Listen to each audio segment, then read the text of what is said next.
आप देख रहे हैं LN न्यूज।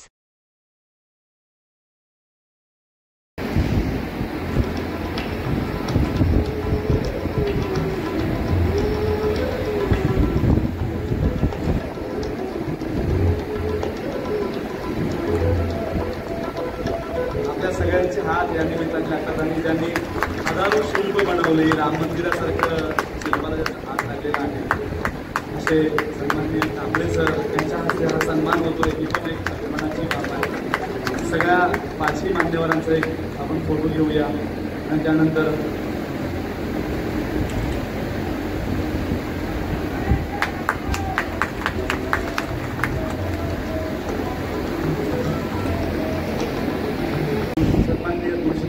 बोलते सर खरं सर पत्रकारांच्या बायकोंना कधी संधीच मिळत नाही की त्याच्यासोबत कौतुक करावं, त्याच्यासोबत जावं। आज सन्माननीय वैदी साहेब इथं आलेले आहेत, त्या हायकोर्टामधल्या वरिष्ठ वकील आहेत, कायदेतज्ञ आहेत। मी त्यांनाही विनंती करतो की आपण यावं, ताई पण सोबत आहे, या नाही आपण याच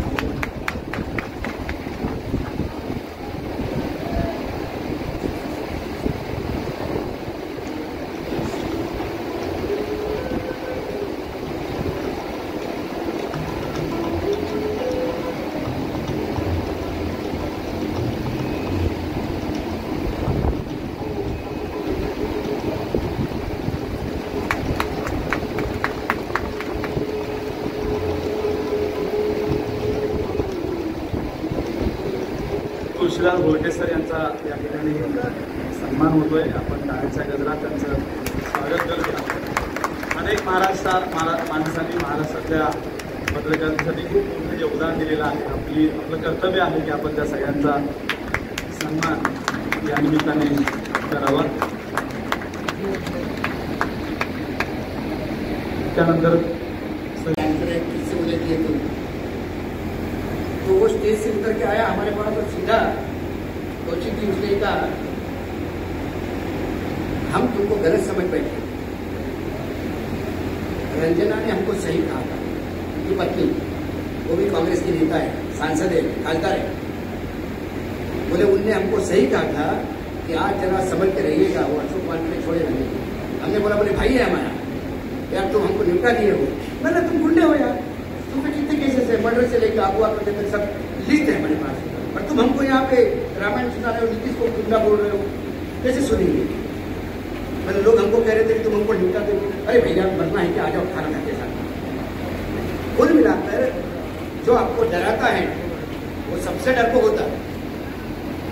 जिस आदमी में जरा भी हिम्मत है, मैंने बहुत अंडरवर्ल्ड के लोग देखे मुंबई में, बहुत एक एक से मेरे पर्सनल बातचीत है, और मैंने उनसे डरावने लोग नहीं, मतलब वो लोग उनसे क्यों डरते हैं, ये भी मेरे पास कई बार सवाल आता है। क्योंकि उनसे डरपोक लोग लेंगे कि मैंने टॉयलेट में जाएंगे तो उनके पहले 4 लोग जाके देखते टॉयलेट की जरूरत भी है क्या। उससे तो अच्छा हम सुखी है, टॉयलेट में जाने के पहले पूछना तो नहीं पड़ता कि यार भाई और 2-4 लोग इधर उधर देख, बाहर में खड़ा है क्या, गाड़ी में खड़ी है क्या। तो कुल मिला के नेताओं का भी ऐसा ही है, नेता हो ऑफिसर हो कोई डरने की जरूरत नहीं। हाँ, लेकिन पत्रकार होने के मामले बदतमीजी भी नहीं।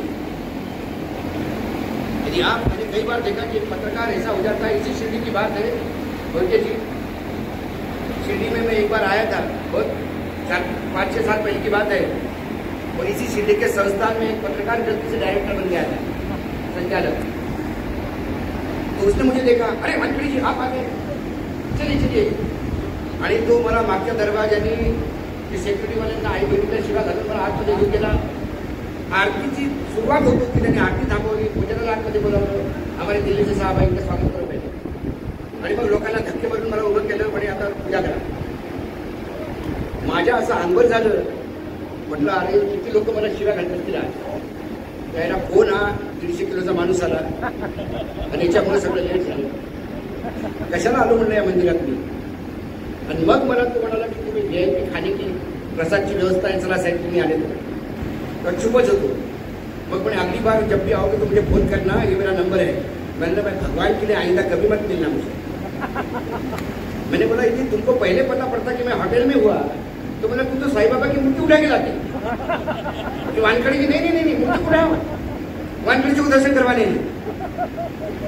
मैंने बोला यार बदतमीजी के हाथ, तुमने आज मुझको कितने लोगों से, हजारों लोगों से गालियां खिलवाई हो, कोई दोष मेरा नहीं, तुम्हारी इस गुट्टा के कारण। तर पत्रकारांना काही वेगळी लोक समाजात इज्जत देतात, ती आपली इज्जत आहे। आपल्याला असे वेगळे अधिकार कुठेही नाही। पत्रकार आहे म्हणून तुम्हाला काहीतरी वेगळे अधिकार आहेत असं सत्कधी समजू नका। आणि नम्रतेनं पत्रकारिता केली तर तुम्हाला मी सांगतो त्याच्यापेक्षा तुम्हाला जास्त मायलेज मिळणार नाही। आणि जेव्हा तुम्ही पाहाल, तुम्ही जितके नम्र व्हाल तेवढे लोक तुमचं नाव काढतील, तुमच्याकडे येतील, तुम्हाला इज्जत देतील। तुमचं वागण्यात ॲग्रेसिव्हपणा नको, लिहिण्यात ॲग्रेसिव्हपणा पाहिजे, बोलण्यात ॲग्रेसिव्हपणा पाहिजे। आम्ही प्रेस कॉन्फरन्समध्ये पाहतो कोणी कोणी लोक 10 प्रश्न विचारून बेजार करतात आणि शेवटी प्रेस रिलीजच छापतात। मग वाटते एवढे प्रश्न कशाला विचारले, तो बोले नहीं त्याच्या वो उसको एजेंसी चाहिए थी उसके भाई को, तो जबरदस्ती परेशान कर रहा था हीरो होंडा वाले को। तो ऐसी पत्रकारिता नहीं करें, नम्रता के साथ करें, एग्रेशन लेखन में होना चाहिए और पूरे पुरावे के साथ, प्रूफ के साथ। आज मैं दावे के साथ कहता हूँ, मैंने सर्वोच्च न्यायालय के निर्णयों पे भी कड़ी टिप्पणियां की हैं बहुत। और हमारे नागपुर के जब चीफ जस्टिस थे, जो मैं सबसे काला अध्याय कहता हूँ जुडिशरी का, 2 मिनिटांमध्ये समारोप करायचा आहे। तर वो जो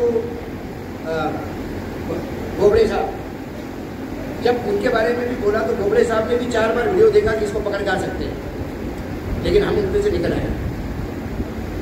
क्योंकि यदि आपको टेक्निकल बात करनी हो, जब भी अभी बोबड़े साहब मुझे बोल रहे थे शिवाजी महाराज का स्टैचू गिर गया, अब किस पत्रकार ने जीवन में स्टैचू देखे बनते हुए, किसी ने नहीं देखा हम में से, और हमको कुछ एक घेरेगा मालूम नहीं उसमें। लेकिन उसमें यदि भाष्य करना है तो फिर जो सर बैठे हैं साथ में उनको पूछना होगा ये स्टैचू कैसे बनते हैं। शुगर मिल पे कोई बात होती है तो आम्ही इथे फोन करतो नगर जिल्ह्यात शुगरवाल्याला, हे गळतीचं काय असतं, गळती सुरू झाली म्हणजे काय आहे, काय प्रोग्राम काय आहे।